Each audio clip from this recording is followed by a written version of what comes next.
মাননীয় স্পিকার, আগামী 2024-25 অর্থ বছরে প্রাথমিক ও গণশিক্ষায় 38,819 কোটি টাকা বরাদ্দের প্রস্তাব করছি, যা চলমান 2023-24 অর্থ বছরে ছিল 34,722 কোটি টাকা।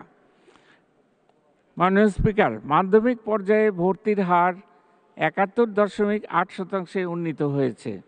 স্মার্ট বাংলাদেশ গড়ার লক্ষ্যে 2023 শিক্ষাবর্ষ হতে বিজ্ঞানভিত্তিক যুগোপযোগী ও বাস্তবমুখী নতুন শিক্ষা কারিকুলাম প্রণয়ন করা হয়েছে। এজন্য প্রয়োজনীয় মানব সম্পদ সৃজনের লক্ষ্যে দেশের 160টির অধিক বিশ্ববিদ্যালয়ে কাজ করে যাচ্ছে। মাধ্যমিক পর্যায়ের শিক্ষার্থীদের বিজ্ঞান শিক্ষার প্রতি আগ্রহ বৃদ্ধির লক্ষ্যে 20,000 শিক্ষা প্রতিষ্ঠানে বিজ্ঞান সরঞ্জামাদি এবং 30,000 শিক্ষা প্রতিষ্ঠানে শিক্ষা উপকরণ সরবরাহ করা হয়েছে।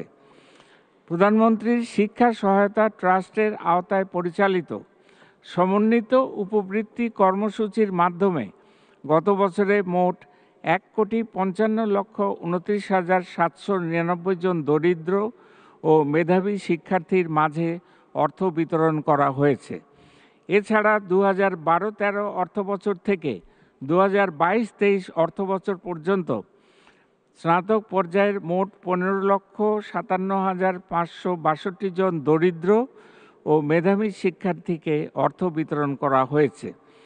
উল্লেখ্য, স্নাতক পর্যায়ে যে সকল শিক্ষার্থীকে উপবৃত্তি প্রদান করা হয় তার প্রায় 60% নারী।